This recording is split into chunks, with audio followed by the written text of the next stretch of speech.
इमाम और दोस्तों, जिस तरह कि आप देख रहे हैं मेरे साथ मौजूद हैं बैरिस्टर हामिद भाषानी साहब।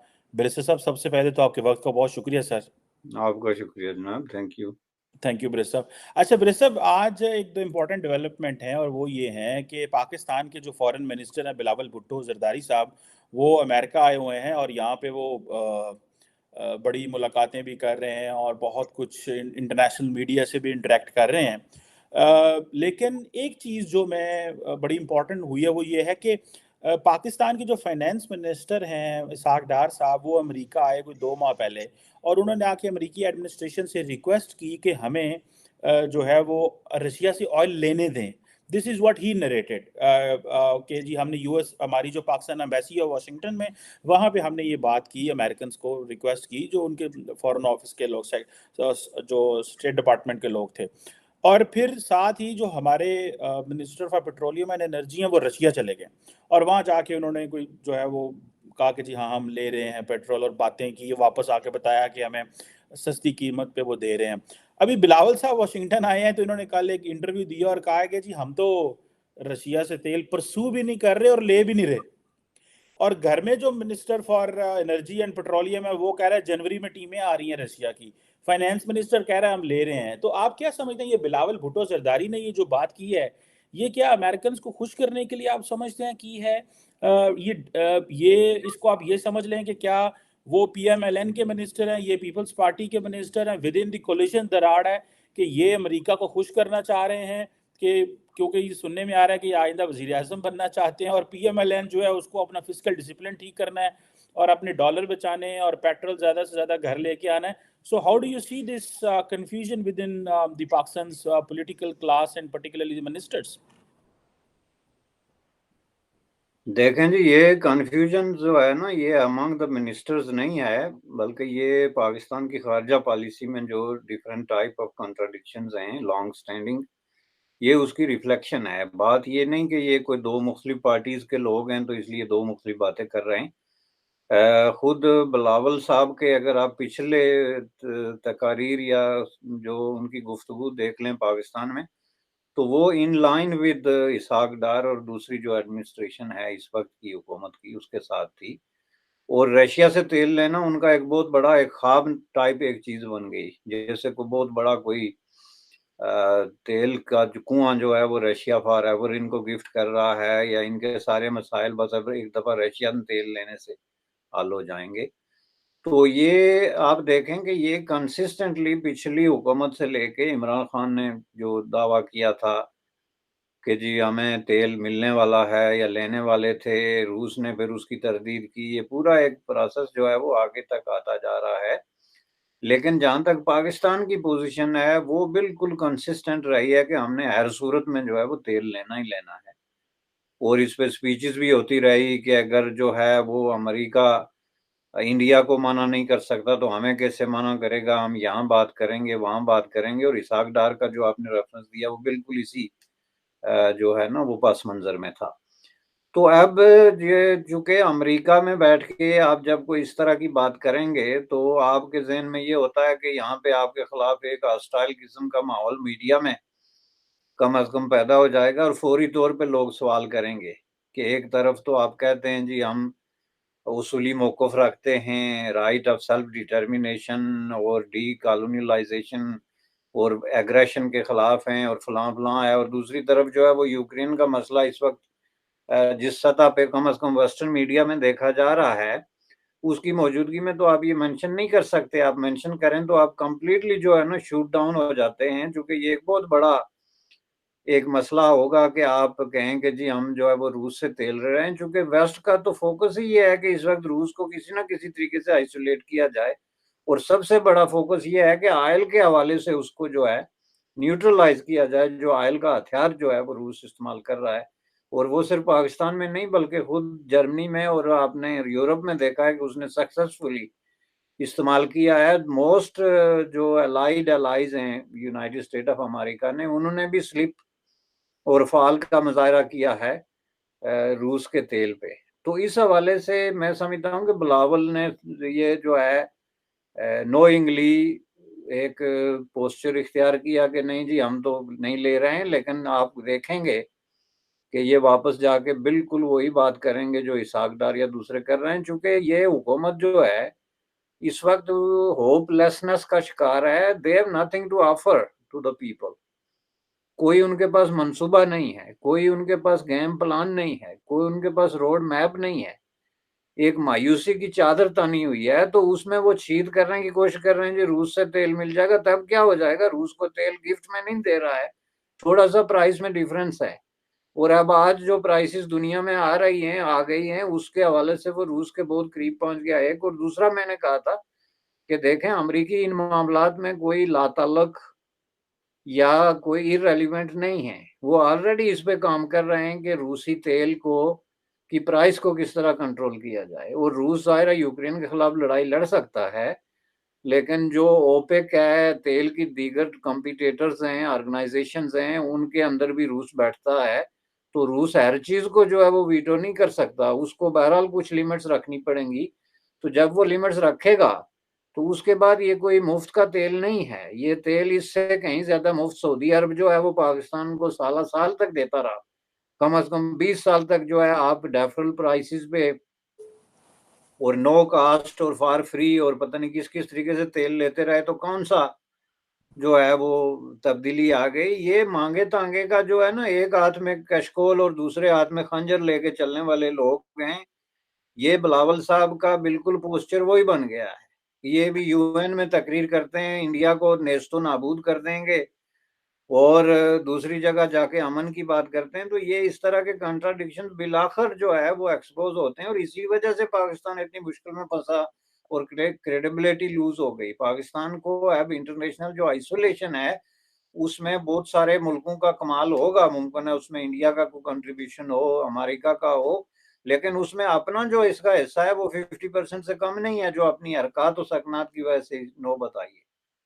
बिल्कुल ठीक है, लेकिन सर एक बात ये भी की जा रही है कि जिस तरह डॉक्टर जयशंकर पूरी दुनिया को कह रहे हैं कि भाई हाँ, हम रशिया से तेल ले रहे हैं, हमारी ज़रूरत है, और मैं अपने किसी की जंग में मैं अपनी आवाम का क्यों नुकसान करूं। तो थोड़ी सी तो बात करनी चाहिए थी इनको कि थोड़ा सा तो एक चीज़ जो है, एक स्टेटेड पोजीशन लेनी चाहिए। दूसरी तरफ कल बिलावल भुट्टो जरदारी ने यूएन सिक्योरिटी काउंसिल में बैठ के ये भी कहा है कि भाई हम इंडिया को नहीं चाहते कि इंडिया यूएन सिक्योरिटी काउंसिल का परमानेंट मेंबर बने। तो सवाल इसमें ये है सर कि एक तरफ तो प्रिंसिपल पोजीशन ले रहे हैं और एक तरफ नहीं ले रहे। इंडिया के हवाले से प्रिंसिपल पोजीशन ले रहे हैं, सही है गलत है वो बात की बात है, इंटरनेशनल कम्युनिटी से कैसे रिस्पॉन्ड करती है कि इंडिया क्योंकि खुद सिक्योरिटी काउंसिल रेजोल्यूशन वायलेट करता रहा, तो उसको क्यों हम लेके आए, वो क्यों बने परमानेंट मेंबर। जबकि जब जो कि डॉक्टर जयशंकर जो है वो अपनी आवाम के लिए तो स्टेटेड पोजीशन ले रहा है कि हाँ हमें तेल लेना है। तो इसको आप कैसे देखेंगे बिलावल साहब की इस चीज को? देखें, इस पे भी जो है ना, ये सख्त किस्म का कंफ्यूजन की रिफ्लेक्शन है। पहली बात ये है कि पाकिस्तान पे ये बात डिपेंड नहीं करती कि इंडिया जो है वो सिक्योरिटी काउंसिल का मेंबर बनता है या नहीं। ये बिल्कुल क्लियर हो जाना चाहिए अगर कोई इस हवाले से कोई मुहिम चलाने की कोशिश कर रहा है। चूंकि इंटरनेशनल कम्युनिटी जिसको आप कहते हैं, उसको इस बात का तो 100% नीटी ग्रिटी समेत पता है कि इंडिया और पाकिस्तान के दरमियान क्या मामला चल रहे हैं, और उसमें इंडिया जो भी कोई इंटरनेशनल कोई जगह कोई स्पेस क्लेम करेगा, पाकिस्तान उसको चैलेंज करेगा और वाइस वर्सा। ये तो मतलब है, इसमें कोई ऐसी बात है ही नहीं कि कोई ये तवक्को रखता है कि पाकिस्तान भी इस पे रजामंदी का इजहार करेगा कि इंडिया जो है वो सिक्योरिटी काउंसिल में जाए। लेकिन देखें, यही तो प्रॉब्लम है जो मैं बार बार कहता हूं कि इसको, पहली बात है ये इस पे डिपेंड नहीं करता कि पाकिस्तान क्या करता है, लेकिन पाकिस्तान को ये देखना चाहिए कि वो बहुत सारे मामलात में इस हद तक जो है वो नेगेटिव रोल पे ना चला जाए। इंडिया का सिक्योरिटी काउंसिल में जाना तमाम जो साउथ एशियंस हैं और जो एशियन हैं उनके, और जो ब्राउन जनरेशन है पीपल हैं, उनके मफाद में है। ये किसी एक मुल्क के मफाद में नहीं है। और ये जो सीटें एलोकेट होती हैं, ये ब्रॉडर सेंस और ब्रॉडर पॉपुलेशन और ब्रॉडर जियो पोलिटिकल जो मफादात हैं उनको सामने रख के होती है। इसका जो है, इसके लिए एक ज़र्फ का मौका देना पड़ता है। ये आप देखें, इंडिया और चाइना के दरमियान एक तवील किस्म की दुश्मनी है, लेकिन जब चीन का जो है वो सिक्योरिटी काउंसिल की मेंबरशिप का मसला था, तो उसमें सबसे ज्यादा स्टैंड आपको पता है पंडित जवाहरलाल नेहरू ने लिया था। कि जनाब आप जो है वो चीन को सिक्योरिटी काउंसिल में जो है वो सीट दें। इस पे उसने इंसिस्ट किया and he became one of the best advocate. हालांकि जाहिर है कि चीन के हवाले से जो उनके अपने मामला थे वो उस वक्त ही मौजूद थे, लेकिन पंडित जवाहरलाल नेहरू इसको एक एशियन नेशनलिज्म के पर्सपेक्टिव में देख रहा था कि भाई ये जो है हमें जो है ये एक बहुत बड़ा फायदा होगा कि हमारा एक पड़ोसी मुल्क और हमारा इलाका और हमारे खित्ते और हमारे बर्रे आजम का एक मुल्क जो है उसकी यूनाइटेड नेशन के अंदर एक प्रेजेंस होगी। आज आप देखें वहां पे इंडिया में बहुत सारे लोग ये कहते हैं कि ये पंडित जवाहरलाल नेहरू की गलती थी, उसे सीट खुद लेनी चाहिए थी। लेकिन ये बात भी वैसे ज़िमनन में क्लियर कर दूं कि ये पॉसिबल नहीं था। इंडिया ये सीट क्लेम नहीं कर सकता था। चीन ये सीट इसलिए क्लेम कर सकता था कि चीन के पास ऑलरेडी ये सीट थी जब ताइवान अलग हुआ, तो वो सीट उन्होंने ताइवान को दी। चूंकि ताइवान को वो चीन का रिप्रेजेंटेटिव मान रहे थे, तो उस पे फिर चीन ने स्टैंड किया कि भाई चीन तो हम है, ये लाखों हजारों मुरब्बा मील इलाका और पॉपुलेशन, तो आप यहाँ से उठ के एक जजीरे को किस तरह चीन के नाम पे सीट दे रहे हैं। तो उसमें फिर पंडित जवाहरलाल नेहरू ने एक जो है वो स्टैंड लिया। इसका मतलब ये नहीं कि पंडित ये कहते कि नहीं जी चीन को ना दें हमें दे दें तो उनको मिल जाती। तो इस तरह ये चीजें जो है ना छोटी मोटी, अब इंडिया को सीट ना मिलने से क्या पाकिस्तान को सीट मिल जाएगी, सवाल तो ये पैदा होता है। और ये जो हमारी रिप्रेजेंटेशन है, Pakistan at the end of the day जो है इंडियन सब कॉन्टिनेंट का हिस्सा है ना जनाब, तो ये सीट जो है ये हमारी सीट है, हम सब की सीट है, ये पूरे इस खित्ते की सीट है। तो ये पाकिस्तान को नहीं मिलेगी, ये किसी और मुल्क को मिल सकती है, लेकिन पाकिस्तान को किसी भी तरीके से जो है वो नहीं मिल सकती। तो ये इस तरह की जो कमीनगी होती है ना जी डिप्लोमेटिक सतह पे, मैं आपको बताऊं इसका इजहार नहीं करना चाहिए, चूंकि इससे आपका छोटापन जो है वो जाहिर होता है। और इससे ये जाहिर होता है कि आप दुश्मनी बराए दुश्मनी पे बिलीव करते हैं और आपका विजन जो है वो बहुत लिमिटेड है।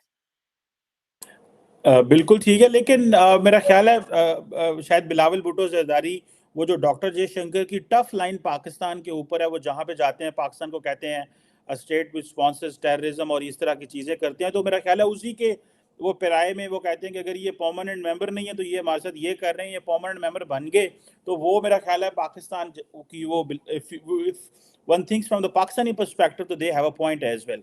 अच्छा बिरसम ये बताइएगा कि क्या नाम है बिलावल भुट्टो जरदारी ने यूएन में ही और उस पर इंडिया में बड़ा शोर मचा हुआ है, मैं भी कुछ इंडियन टीवी चैनल्स पर था, और वो ये कह रहे हैं कि बिलावल ने ये कहा कि जो उसामा बिन लादेन के बारे में बात हुई, तो दहशतगर्दी की बात हुई जिसपे डॉक्टर जयशंकर ने कहा कि उसामा बिन लादेन पाकिस्तान से पकड़ा गया, तो बिलावल ने कहा कि हाँ जी उसामा बिन लादेन तो मर गया है लेकिन जो बुचर ऑफ गुजरात है वो जिंदा है। और जो डॉक्टर जयशंकर हैं वो आरएसएस के फॉरेन मिनिस्टर हैं और मोदी आरएसएस है और आरएसएस हिटलर है, ये वो इस तरह की उन्होंने बातें की। आप क्या समझते हैं ये जो डिस्कोर्स फॉरेन पॉलिसी का जो डिस्कोर्स है, ये जो चीजें यूनाइटेड नेशंस में आ गई हैं, इसको आप कैसे देखेंगे कि इंडिया कह रहा है कि जी बिलावल भुट्टो जरदारी ने पर्सनल अटैक किए हैं और उस पे मोदी साहब पे सुप्रीम कोर्ट ने उनको जो है वो क्लियर किया हुआ है। डॉक्टर जयशंकर बड़े पूरी जिंदगी जो है वो फॉरेन ऑफिस में रहे हैं, उनका आरएसएस से कोई ताल्लुक नहीं है। ये जो चीजें बिलावल भुट्टो जरदारी कर रहे हैं, घर में तो शायद उनको बहुत ज्यादा वैल्यू मिलेगी, पाकिस्तान में तो वो बल्ले बल्ले हो गई होगी उनकी।